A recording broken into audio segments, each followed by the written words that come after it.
여러분 안녕하십니까. 오늘은 천지통부치 2군 지지편의 103페이지를 보면은 진토요설 이렇게 나와있죠.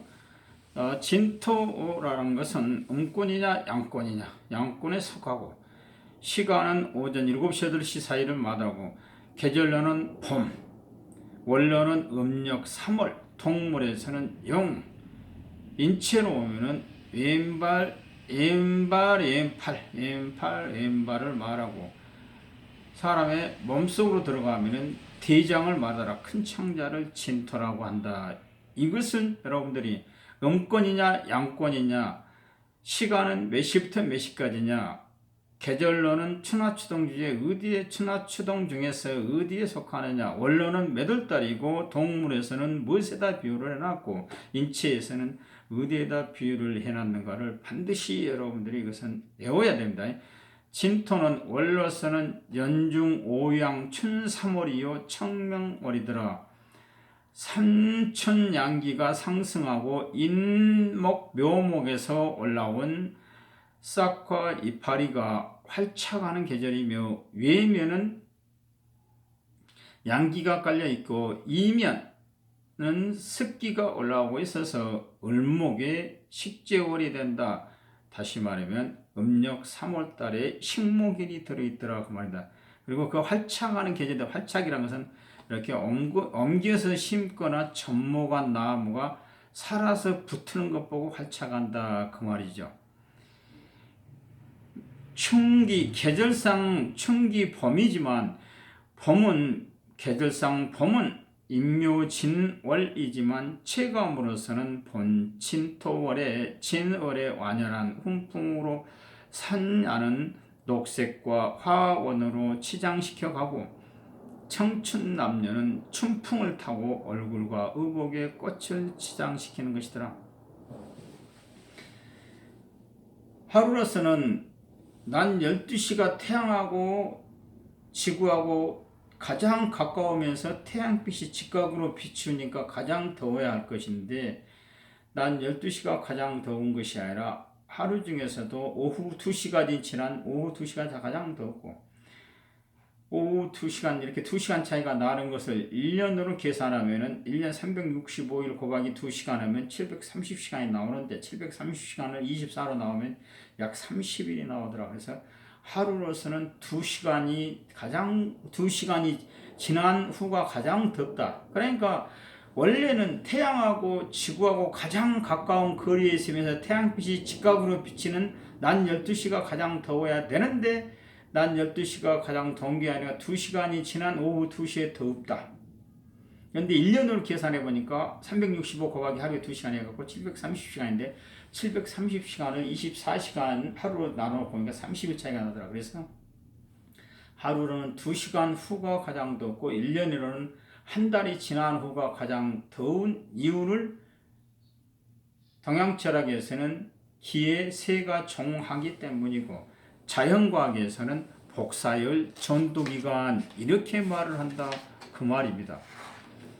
하루로서는 오전 7시, 8시, 9시 사이를 말하며 일광 태양빛이 지면에, 땅 표면에 균사 거룩에 비추기 시작하고 만물의 충이라는 시간이라고 하겠고, 충전하는 발진 능력이 대단하며 희망적이고 활기차게 진행하는 시간이라 할 수 있다.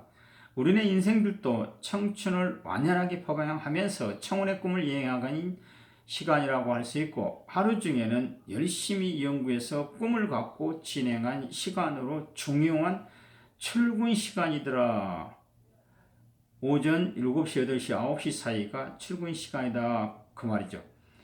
진토는 지상을 봄 동선이라고 해서 싹과 이파리를 청록색으로 생기를, 화역은 봉접, 벌봉자 나비접자, 벌과 나비를 유혹하는 심지가 있으니, 마음에 품은 뜻이 있으니 조언하는 사람이 많고, 활발한 성품으로 상하고절을 가리지 않고 활동하는 사람이 많으니 말씨에 초심은 있어야 하더라.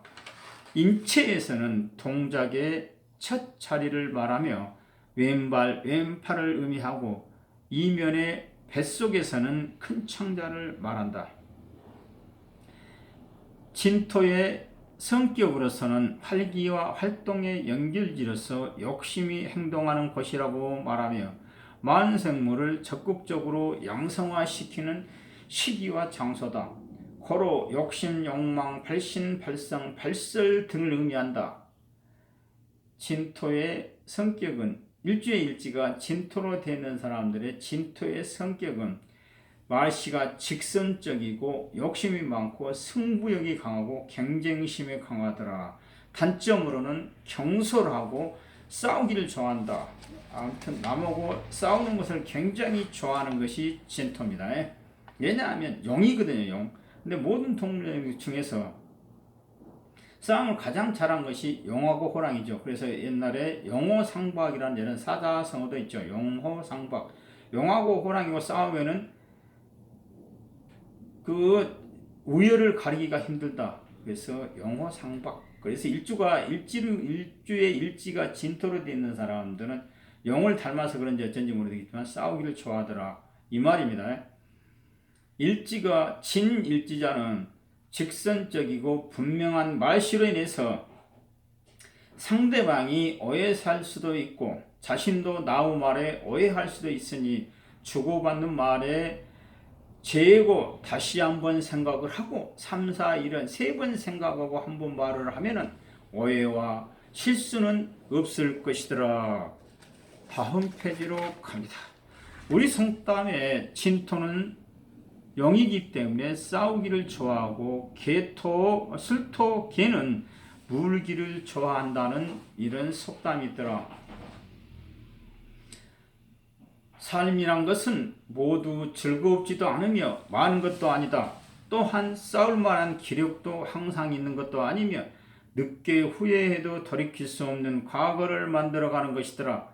주어진 현실의 복을 감사하게 여기고 윗사람에게 존대를 아랫사람에게 사랑을 아끼지 않는 것이 진인사라고 할 것이고 그 다음은 대천명이라고 하는 것이 인간이 행할 도리요 삶의 임무라고 명심불망 마음속에 새겨서 오래도록 잊지 않아야 할 것이며 그 사람의 참된 행복은 고통을 여의고 즉 인고 이후에 얻는 것이더라.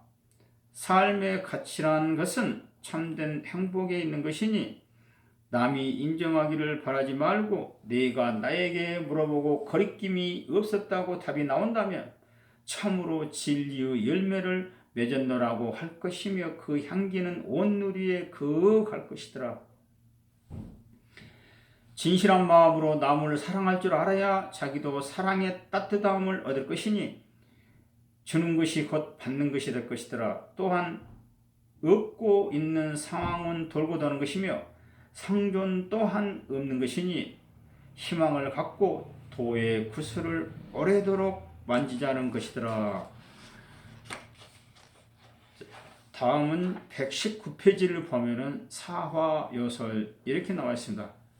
야, 사화도 음권이냐 양권이냐 했을 때 양권. 시간으로는 오전 9시, 10시, 11시까지가 사시, 원로로는 음력 4월이면서 여름이 시작이죠. 계절로는 여름, 동물에서는 뱀, 인체로 보면은 대장, 오른팔, 그러면서 뱃속으로 하면은 소장이죠. 진토가 대장이기 때문에 사화는 소장. 자, 사화는 원로서는 연중 4월이더라. 하루로서는 오전 9시, 10시, 11시 사이를 말하며 태양빛이 지상에 만연하고 있는 널리 번져서 퍼지고 있는 상태요. 자기 일을 활발하게 열중하고 있는 욕망의 시간이라고 할 것이더라. 열매를 맺기 위한 꿈을 키우는 시간이고 꽃을 피워서 향내를 풍기고 색채 세색하며 관심을 색깔 이렇게 색으로 문들어가며 집중시키는 현상이니 추령, 가을 문턱의 결실을 목적으로 진행하는 희망에 차 있는 시절이라고 할 것이더라. 사화는 적극적인 초발이 되어 발광, 발성, 발동, 발로, 발의, 발화의 뜻을 나타냈으니 멈출 수 없는 진행 상태와 같아서 생기 용기를 함축해서 나타내고 우리 인간으로서는 희망찬 젊은이의 함성이라고 할 수 있으며 평생 목적의 디딤돌이라고 할 수 있는 열매의 시초 발생이라고 하겠더라. 다시 말하면 음력 4월 달에는 꽃이 피는데 꽃이 피면 반드시 열매가 맺는다 그 말이죠. 그래서 열매의 시초. 그래서 여러분들 12운성에 보면은 경금이 열매인데요. 경금의 생지가 사화죠. 왜 경금의 생지를 사화라고 했느냐? 그러면 열매인데 경금은 열매, 자연이처럼 오면 열매인데요. 4월 달에 꽃이 피면 반드시 열매가 맺더라. 그래서 12운성상으로 경금의 생지라고 이렇게 이야기를 한다 그 말입니다.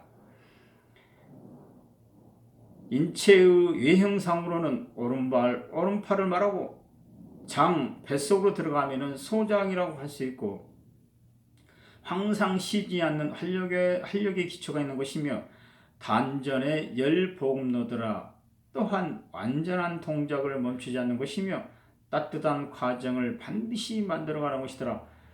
사화의 성격으로는 무형의 전달과도 같은 발성이며 전류, 광전, 전파에 비유될 수 있고 직선적이며 적극성을 표현하고 있다. 다일적이며 쉬지 않고 튀어나오는 메아리에 비유할 수도 있으며 젊은이의 심상에서 튀어나온 정열적인 고동이라고 할 수 있더라.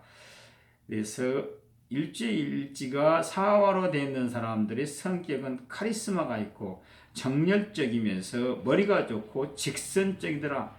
그런데 단점은 뭐냐 그러면 융통성이 없고 주색, 술과 여자를 즐겨하더라. 이게 단점으로 됐습니다. 동물에서는 매끄럽게 발없이 진행한 뱀에 비유하며 뱀은 4월절에 양지에서 활동을 시작하는 파충류로 동면한 과정에 살아갈 수 있는 열량을 내장한다. 사화는 하절을 이끌어갈 맹신이며 추절을 시작한 시근한 전초신으로서 적극적 행동파라고 할 수 있고 장장, 하일, 길고 긴 여름날을 조성하는 입하절이니 발화, 발산, 분산에 합치된 계절이더라. 인사신에는 사맹신, 그러니까 계절의 제일 앞에 나온다 그 말이죠. 사맹신. 이는 인묘진 봄의 맹신. 사오미, 사화는 사오미 여름의 맹신. 신금은 신유술 가을의 맹신. 해수는 해자축 겨울의 맹신. 그래서 인사신해를 사계절에 처음으로 나오는 신. 그래서 인사신해는 사맹신으로서 역마라고 하는 지지며 교통수단이 자동차, 항공, 선박, 인편의 배달에 비유했고 교육, 거래 등의 활발한 움직임을 의미한다. 사화를 젊은 청년에 비유해 볼 때 희망과 용기, 무한한 욕망으로 공명정대함을 바라며 혈기왕성함의 가속으로 의리가 발신하는 사실이더라. 그러나 오화 미토 작용에 의해서 되려 올바른 방향을 잡지 못하고 생망에 젖어들 우려가 있고 미완성된 판단으로 결과에 잘못도 만들어갈 수 있을 것이니 신중해야 할 것이더라. 정의를 부르짖는 것은 본사화가 하고 정의를 수거하고 수용하는 것은 유금이 주관을 해서 권리를 행사하게 되는 것이더라. 다시 말하자면 데모는 학생들이 하고 그 권력은 유금, 즉 가을에 가 있는 60대 70대가 권력을 잡는다 그 말이죠. 권리를 행사하게 되더라. 금 중에서 신금은 유금장의 전이 앞에서 하절에서 추절로 접수된 초임자로서 유금장의 명령에 복종한 접수임무를 수행하는 것이니 사는 신에 접수되는 것이더라. 사신 합수다 그 말이죠.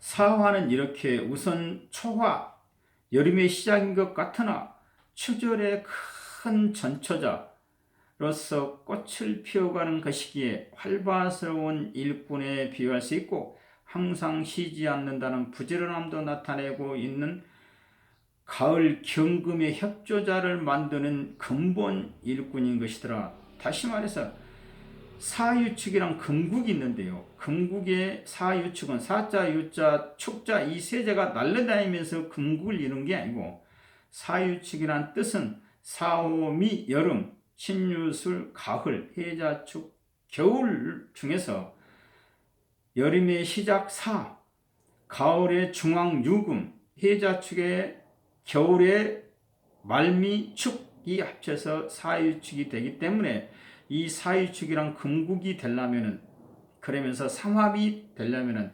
반드시 사유축의 순서를 가지고 되어 있을 때 삼합이 되고 이게 금국이 되는 것이지 사축유 사와 축토 유금 이렇게 돼 있으면은 삼합이 안 됩니다.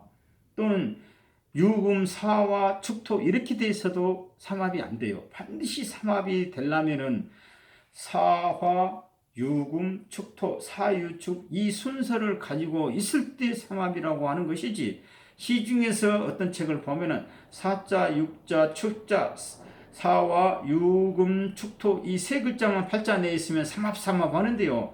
그것은 삼합이 아닙니다.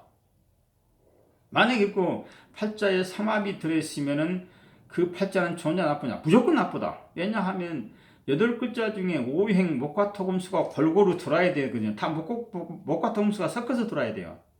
그래야 팔자가 좋거든요. 그 다음에 그런데 사유축은 사유축 세 글자가 합해서 금이 되어버리거든요.